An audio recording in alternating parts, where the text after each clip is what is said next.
Halo guys, lanjut lagi kita Battle to the Heaven. Tianzun dari Sekte Jiwa, aku ingin lihat bagaimana kalian akan melarikan diri dariku kali ini, gumam Xiaoyan dengan kilatan dingin melonjak di matanya. Kilatan dingin melintas di mata Xiaoyan saat dia mengangkat kepalanya dan melihat ke 10 boneka bumi. Saat ini, tubuh boneka bumi telah berubah menjadi warna keemasan, itu artinya mereka telah berhasil maju menjadi boneka langit. Akhirnya hal-hal baik datang berpasangan, hari ini benar-benar hari yang baik, gumam Xiaoyan tertawa keras. Dia baru saja akan memeriksa 10 boneka langit ketika keterkejutan muncul di wajahnya saat matanya melihat ke bagian terdalam kolam petir dengan fluktuasi energi yang sangat kuat sedang dipancarkan dari tempat itu. Apakah aku salah? Pikir Xiaoyan mengamati kolam petir itu sejenak, tetapi tidak dapat menemukan apapun. Dia baru saja bergumam ketika badai angin melesat dari dalam kolam petir dan langsung memusnahkan petir dimanapun angin ini bertiup. Angin yang menakutkan, pikir Xiaoyan tertegun. Sementara Xiaoyan tertegun, satu sosok menyedihkan melarikan diri dari angin yang bertiup ketika 10 petir raksasa hitam mengikuti di belakangnya dengan cara yang kejam. Xiaoyan merasa bergidik saat dia melihat petir hitam yang sangat besar. Dia segera mengembalikan 10 boneka langit sebelum berbalik dan melarikan diri dari kolam petir. Xiaoyan tidak mengenali sosok menyedihkan yang dikejar oleh petir hitam. Orang itu jelas bukan orang biasa, namun petir hitam di belakangnya bahkan lebih luar biasa. Xiaoyan mengerti bahwa jika dia menyentuh sedikit petir hitam pekat itu, bahkan tidak ada bagian dari dirinya yang akan tersisa. Ini benar-benar kasus kebahagiaan ekstrim yang membawa kesedihan. Tidak disangka bahwa aku benar-benar menemui masalah seperti itu di dalam kolam petir ini, pikir Xiaoyan sambil melepaskan kecepatannya hingga batasnya. Namun sosok di belakangnya sepertinya telah menemukannya dan mengejarnya. Sialan, aku tidak memiliki kemampuan untuk membantumu, pikir Xiaoyan tanpa sadar mengumpat saat dia merasakan tekanan menakutkan yang mengalir dari belakang. Orang itu jelas berniat mencari penolong untuk bekerja sama melawan petir hitam. Teman di depan, kata sosok itu berteriak sementara Xiaoyan melarikan diri dengan sekuat tenaga. Namun angin kencang muncul di belakangnya ketika sosok itu tiba-tiba muncul di sampingnya. Kamu bintang 5 Douzun, apakah ini benar? Kamu benar-benar berani datang ke kolam petir ini hanya dengan sedikit kekuatan ini? Kata sosok itu tertegun. Xiaoyan hampir muntah darah saat mendengar itu, dia telah berlatih dengan benar. Namun orang tua ini yang telah menarik banyak masalah ini bahkan meremehkan kekuatannya.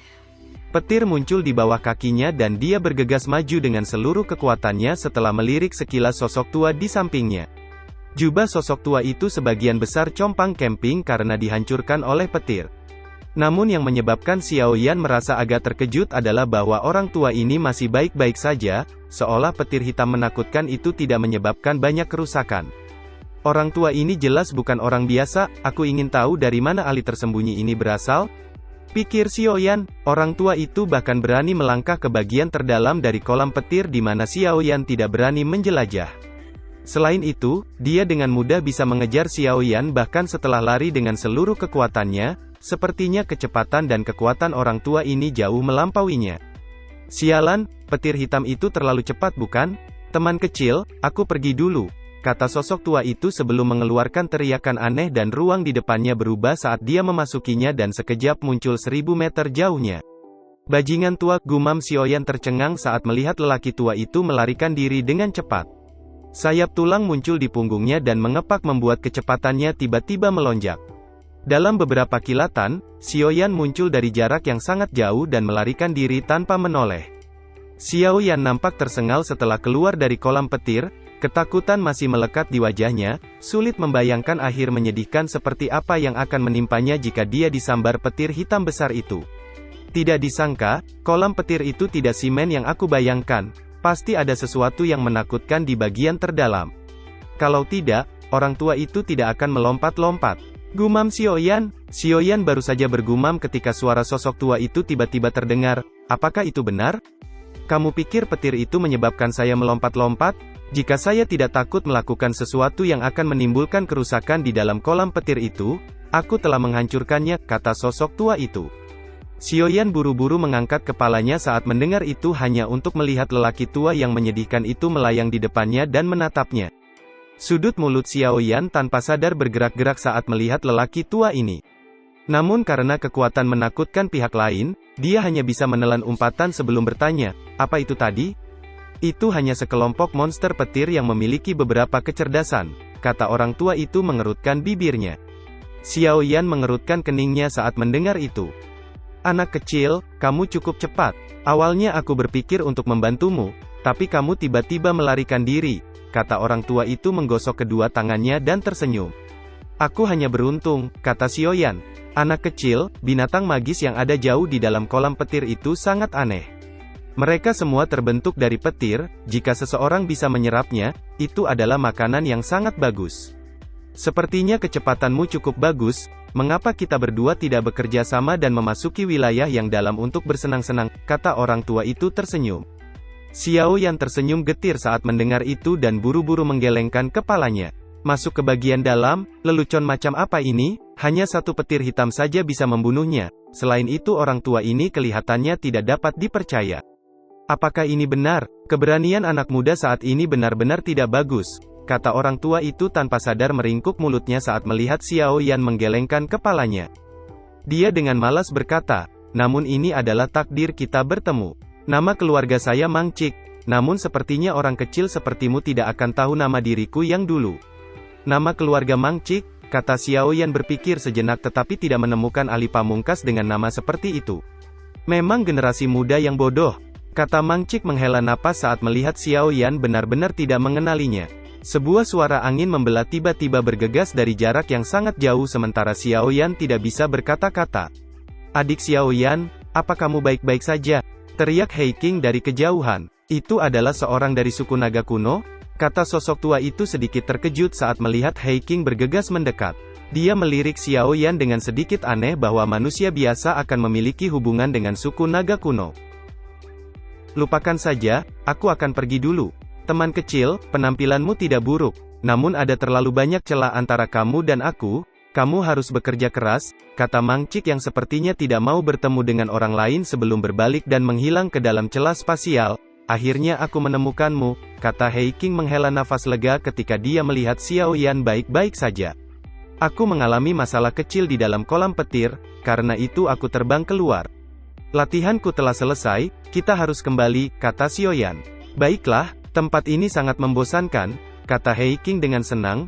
Doci di tubuhnya melonjak dan tubuhnya sekejap berubah menjadi naga hitam besar dan membawa Xiao Yan bergegas meninggalkan tempat itu. Sesaat setelah Xiao Yan dan Hei King pergi, fluktuasi muncul di langit. "Xiao Yan, nama ini tampaknya sedikit akrab," gumam Mang Cik yang tiba-tiba muncul dan mengerutkan keningnya saat mendengar nama Xiao Yan. "Teman muda Xiao Yan, kamu akhirnya kembali. Kolam petir terlalu berbahaya. Aku khawatir beberapa kecelakaan mungkin terjadi padamu di sana," kata Zuli yang muncul di depan Xiao Yan dan Hei King setelah mereka berdua memasuki Pulau Naga Timur dan tersenyum. "Terima kasih atas perhatian Panatua Zuli," kata Xiao Yan menangkupkan tangannya.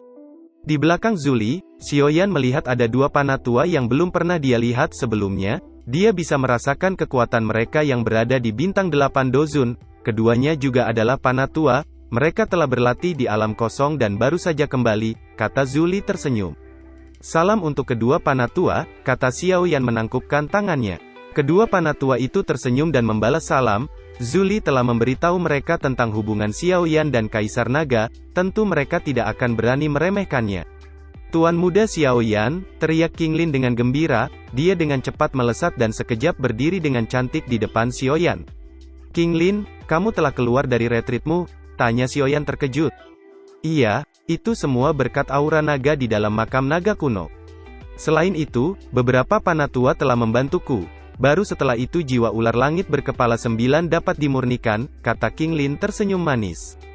Ular langit di dalam tubuh King Lin belum sepenuhnya disempurnakan, namun jiwa ular itu tidak akan bisa berbuat banyak, cepat atau lambat akan menyatu dengan King Lin, kata Zuli tersenyum. Mata Xiao Yan menyapu tubuh King Lin sebelum alisnya segera terangkat karena dia telah menemukan bahwa King Lin saat ini sedikit lebih kuat darinya. "Bintang 6 Douzun," kata Xiao Yan terkejut. King Lin mengangguk, dia tanpa sadar tertawa dengan suara yang indah saat melihat wajah Xiao Yan yang agak tidak berdaya. Mata ular bunga hijau adalah mata misterius teratas di dunia, dia mungkin satu-satunya di seluruh benua yang memilikinya, ditambahkan dengan jiwa ular langit kuno, tidak heran kekuatannya akan melambung, kata Zuli seraya membelai janggutnya. Xiao Yan hanya tersenyum getir saat mendengar itu, melihat kekuatan gadis ini yang melonjak hampir 5 bintang akan membuat hati siapapun merasa sedikit tidak seimbang. Dengan kekuatan bintang 6 Dozun Qinglin saat ini, bersama dengan kekuatan mata ular hijaunya, kemungkinan dia bahkan bisa bertarung dengan bintang 7 Dozun.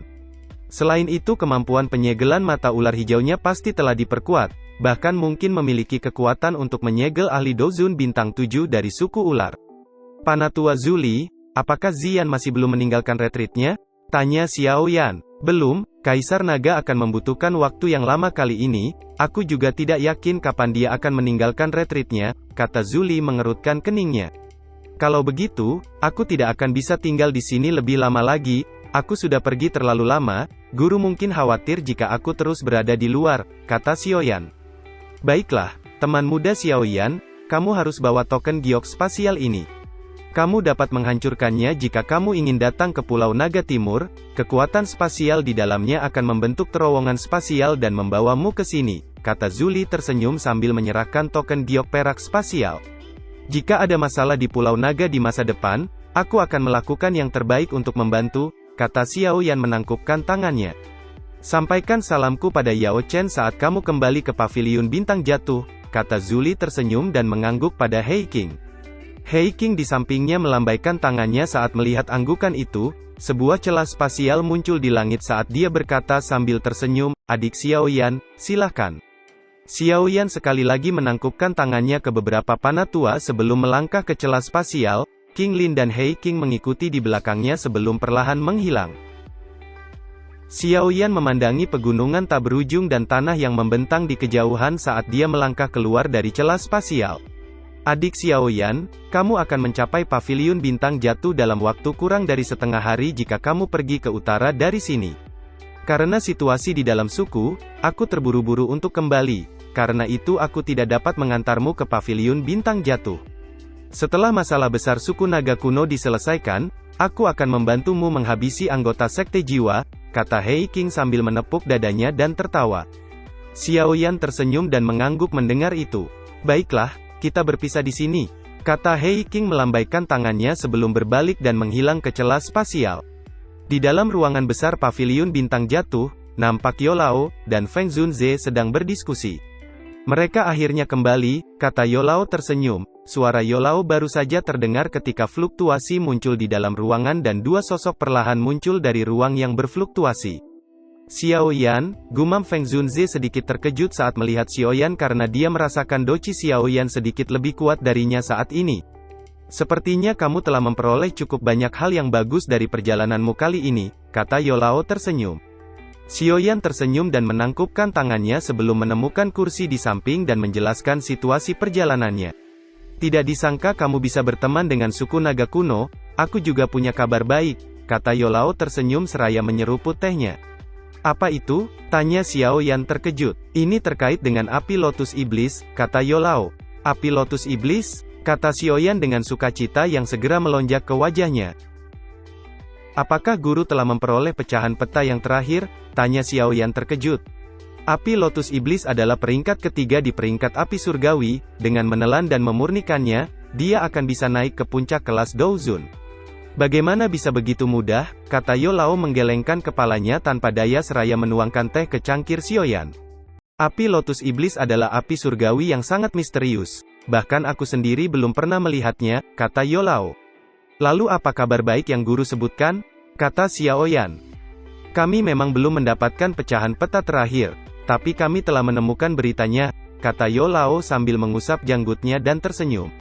Berita apa? Kata Xiao Yan buru-buru bertanya. Ada pameran dagang spasial khusus yang diadakan di dataran tengah setiap beberapa tahun. Syarat untuk mengikuti pameran dagang spasial ini adalah kekuatan seseorang setidaknya harus mencapai puncak kelas Dozong. Dengan kata lain, kebanyakan dari mereka yang dapat berpartisipasi adalah ahli tingkat atas sejati di benua ini, kata Yolao. Puncak kelas Dozong, kata Xiao Yan terkejut, syarat itu memang sedikit menakutkan. Apakah pecahan peta terakhir akan muncul di pameran spasial ini? Tanya Xiao Yan. Benar, aku telah menyelidikinya dan secara kebetulan mendengar informasi ini dari beberapa teman. Pemilik pecahan peta terakhir juga menyadari bahwa peta itu terkait dengan api lotus iblis dan berencana menukarnya, kata Yolao. Karena dia tahu bahwa peta ini terkait dengan api lotus iblis, sepertinya hadiah untuk menukarnya juga akan sangat besar, kata Xiaoyan mengerutkan keningnya. Benar, namun tidak ada pilihan lain, jika kita tidak mendapatkannya, kita tidak akan pernah menemukan api lotus iblis itu, kata Yolao. Bagaimanapun peta itu telah muncul, aku harus mendapatkannya, kata Xiaoyan mengerutkan keningnya. Pameran dagang spasial diadakan setiap 10 tahun sekali, akan ada cukup banyak harta karun misterius yang muncul dan bahkan mungkin bisa menemukan teknik Dou kelas langit. Teknik Dou kelas langit, kata Xiaoyan tertegun. Teknik Dou kelas Tian biasanya adalah harta karun yang dimiliki faksi misterius, tidak mudah untuk mendapatkannya. Berapa lama lagi pameran spasial dimulai? Tanya Xiaoyan. Kurang dari 1 tahun lagi, kata Yolao. Xiaoyan mengerutkan keningnya saat mendengar itu. Tidak ada pilihan. Jika kamu benar-benar membutuhkan api surgawi, kamu mungkin bisa merebutnya dari lembah api membakar, kata Feng Zunze bercanda. Xiaoyan hanya tersenyum getir saat mendengar itu. Faksi dengan api surgawi paling banyak di dunia ini kemungkinan besar adalah klan Yan, kata Yolao. Klan Yan, kata Xiaoyan terkejut, faksi apa ini? Mengapa aku tidak pernah mendengarnya? Itu adalah salah satu dari 8 klan kuno yang tersembunyi, beberapa faksi yang kuat tersembunyi lebih dalam dari klan Gu, kata Yolao. Dari manakah 8 klan kuno ini berasal? Tanya Xiaoyan tertegun. Selain klan Gu dan klan Hun Sekte Jiwa, masih ada 5 klan lain. Mereka adalah klan Yan, klan Yao, klan Xi, klan Lei, dan klan Ling. Sepertinya hanya ada 7 klan kuno yang guru sebutkan, kata Xiaoyan. Masih ada 1 klan kuno yang telah ditinggalkan, yaitu klan Xiao, keluarga Xiao milikmu, kata Yolao. Xiaoyan tertegun saat mendengar itu, dia tidak pernah membayangkan bahwa klan Xiao yang terletak di sudut dan hanya bertahan di kota kelas 2 dalam Kekaisaran Jiama, memiliki asal-usul legendaris yang bahkan tidak dapat dia bayangkan. Klan Xiao pernah memiliki seorang Doudi. Karena itu garis keturunan klan Xiao juga memiliki garis keturunan Doudi, namun garis keturunan Doudi Klao Xiao hanya mencapai generasi dari leluhurmu bernama Xiao Xuan. Sekarang yang disebut garis keturunan Doudi dari klan Xiao telah sia-sia, aku tidak pernah merasakan sedikit pun garis keturunan Doudi di tubuhmu setelah bertahun-tahun, mungkin kamu juga harus menyadari hal ini dengan jelas, kata Yolao. Xiaoyan tanpa sadar mengangguk, selama tahun-tahun pelatihan ini, dia hanya mengandalkan dirinya sendiri selama momen kritis hidup dan mati untuk melakukan terobosan, garis keturunan Doudinya sama sekali tidak berguna. Tidak perlu merasakan beban apapun di hatimu karena kamu tidak membutuhkan garis keturunan Doudi. Dengan kekuatanmu, guru percaya bahwa cepat atau lambat kamu akan melahirkan kembali garis keturunan Doudi, kata Yolao seraya menepuk bahu Xiaoyan. Xiaoyan sedikit tersenyum saat mendengar itu. Dengan pencapaiannya saat ini, dia sama sekali tidak takut bahkan jika dia bertemu dengan ahli muda dari klan kuno yang memiliki garis keturunan Doudi, satu-satunya celah di antara mereka berdua adalah seberapa banyak usaha yang mereka lakukan. Tidak ada yang peduli tentang apakah perjalanan pelatihan seseorang mulus atau bergelombang, semua orang pada akhirnya melihat pencapaian akhir seseorang. Yao Lao mengangguk senang saat melihat ekspresi Xiaoyan. Dia adalah murid pilihan terbaiknya terlepas dari apakah itu dalam hal bakat atau karakternya yang sederhana dan tidak terlalu angkuh, benua ini cepat atau lambat akan mengingat namanya selamanya. Mengapa guru sangat memahami 8 klan kuno ini? Bukankah orang biasa akan sulit mempelajari informasi seperti itu bukan? Tanya Xiaoyan tersenyum dan tiba-tiba menatap Yolao. Sepertinya kamu telah menebak sesuatu, kata Yolao terkejut sebelum dia menjawab sambil tersenyum. Apakah guru dan yang disebut klan Yao itu memiliki hubungan? Tanya Xiaoyan. Yolao memegang cangkir teh di tangannya, senyuman tipis muncul di wajahnya. Aku memang anggota klan Yao yang ditinggalkan oleh klan, kata Yolao. Ditinggalkan? Dengan bakat pemurnian obat, hampir tidak ada orang di seluruh benua Doci saat ini yang dapat dibandingkan denganmu. Bagaimana guru bisa ditinggalkan oleh klan Yao? Tanya Xiaoyan. Itu karena garis keturunan Doudi.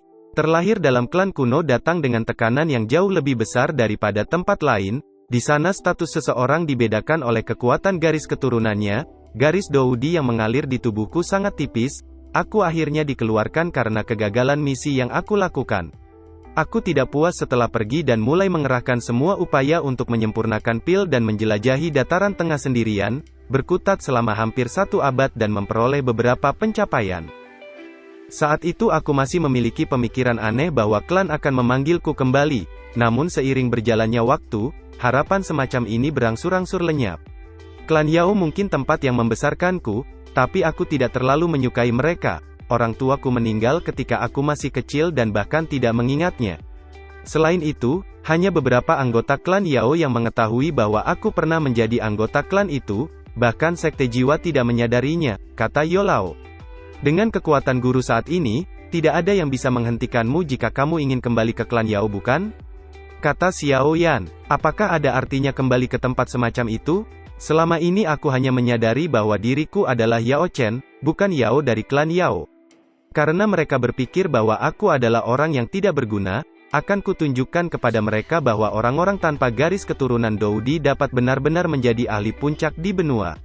Selain itu, aku akan menunjukkan kepada mereka bahwa muridku akan jauh melebihi orang-orang yang memiliki garis keturunan Doudi, kata Yolao menoleh ke arah Xiaoyan sambil tersenyum. Xiaoyan mengangguk, hatinya merasakan ketidaksukaan terhadap klan Yao. Adapun faksi dengan api surgawi paling banyak yang aku sebutkan sebelumnya, itu adalah klan Yan, salah satu dari 8 klan kuno. Mereka memiliki 4 jenis api surgawi, di antaranya adalah 2 api surgawi dalam peringkat 10 besar. Selain klan Yan, klan Yao juga memiliki 2 jenis api surgawi, mereka digunakan dalam perbaikan obat. Ada cukup banyak ahli dalam klan Yao, kemungkinan kamu akan bertemu mereka di masa depan. Namun kamu tidak perlu takut pada mereka dengan keterampilan perbaikan obatmu saat ini, kata Yolao. Xiaoyan mengangguk saat mendengar itu. Sepertinya aku hanya bisa menunggu pameran dagang spasial dimulai, kata Xiaoyan. Pameran spasial akan mengharuskan seseorang menunggu, namun kamu masih harus melakukan perjalanan ke suatu tempat sebelum itu, kata Yolao. Ke suatu tempat, di mana itu? Kata Xiaoyan buru-buru bertanya dengan heran. Ke alam Gu, klan Gu, kata Yao Lao. Tangan Xiaoyan tiba-tiba bergetar saat mendengar alam Gu. Wajah bening Sun Er perlahan muncul di benaknya. Sun Er, gumam Xiaoyan dengan kilatan panas tiba-tiba melonjak ke matanya saat dia membayangkan Sun Er.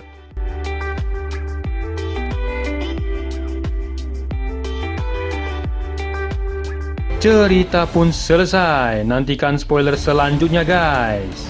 Buat yang belum subrek, dibantu subrek yo guys, biar jalan terus spoilernya. Buat yang udah subrek, mudahan dilancarkan rezekinya. See you and ciao.